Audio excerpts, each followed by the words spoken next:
शिवराज सरकार के 2 साल पूरा होने के बाद सरकार की उपलब्धियां गिनवाने के लिए कांग्रेस और बीजेपी के बीच वार पलटवार का दौर शुरू हो गया। तो आयोजन पर जहां एक तरफ से कांग्रेस ने सवाल उठाए, तो वहीं पर कांग्रेस पर पलटवार करते हुए बीजेपी के वरिष्ठ नेता दीपक विजयवर्गीय ने कहा कि कांग्रेस सिर्फ नकारात्मक राजनीति करती है। 15 महीनों में कांग्रेस ने जनता के लिए चलाई जा रही योजनाओं को बंद करवा दिया था, जिसे अब बीजेपी की सरकार ने शुरू किया। क्या उपलब्धियां हैं? आज जनता त्रस्त है, जो मैंने बताया, महंगाई से, बेरोजगारी से, बिजली के बिलों से।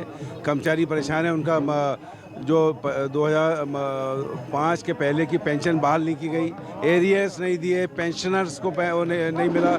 तो कुल मिला के कर्मचारी से लेके, व्यवसायी से लेके, मजदूर से लेके, किसान से लेके हर वर्ग परेशान है। तो आखिर गिनाएंगे क्या? ये निश्चित तौर पर जब भी जनता के बीच में आएंगे, जनता घेराव करेगी, क्योंकि केवल इवेंट मैनेजमेंट कर रहे हैं। देखिए, 2018 के चुनाव के बाद 15 महीने कांग्रेस की सरकार रही और उस समय मध्य प्रदेश वापस दुरावस्था की तरफ जाने लगा था। शिवराज जी के मुख्यमंत्री बनने के बाद पिछले 2 वर्षों में वापस मध्य प्रदेश पटरी पर आया है। संबल योजना हो, महिलाओं के हित की योजनाएं हों, किसानों के हित की तमाम योजनाएं हों, वो फिर से लागू हुई हैं। और इसीलिए पिछले 2 वर्षों में सरकार ने जो उपलब्धियां हासिल की हैं, वो जनता तक ले जाना सरकार का भी काम है और भारतीय जनता पार्टी भी कर रही है। इधर मध्य प्रदेश में बढ़ती महंगाई पर सियासत भी गर्मा गई। कांग्रेस ने जहां एक तरफ बीजेपी सरकार पर निशाना साधा, वहीं कांग्रेस पर पलटवार करते हुए बीजेपी नेता दीपक विजयवर्गीय ने कहा कि कांग्रेस के देश और दुनिया की परिस्थितियों की जानकारी उन्हें नहीं है। कोरोना और रूस यूक्रेन के युद्ध के कारण महंगाई बढ़ी है। डीजल, पेट्रोल के भाव 80 पैसे से बढ़ गए।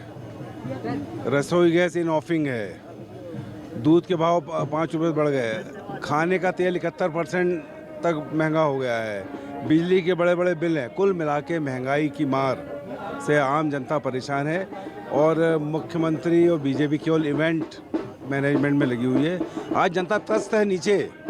आज ये लोगों की होली में अपने आप को बाहर निकालने की कोशिश कर रहे हैं। तो ये जो महंगाई की मार है, ये निश्चित तौर पर भारतीय जनता पार्टी की सरकार ने बढ़ाई है। इसको भुगतना पड़ेगा और आने वाले समय में जनता इनसे हिसाब लेगी। पिछले 2 साल लगातार सारी दुनिया ने कोरोना संकट से जूझते हुए काटे हैं और इस समय भी अंतर्राष्ट्रीय स्तर पर रूस और यूक्रेन में जो युद्ध की परिस्थितियां हैं, उसकी वजह से दुनिया भर में महंगाई बढ़ रही है।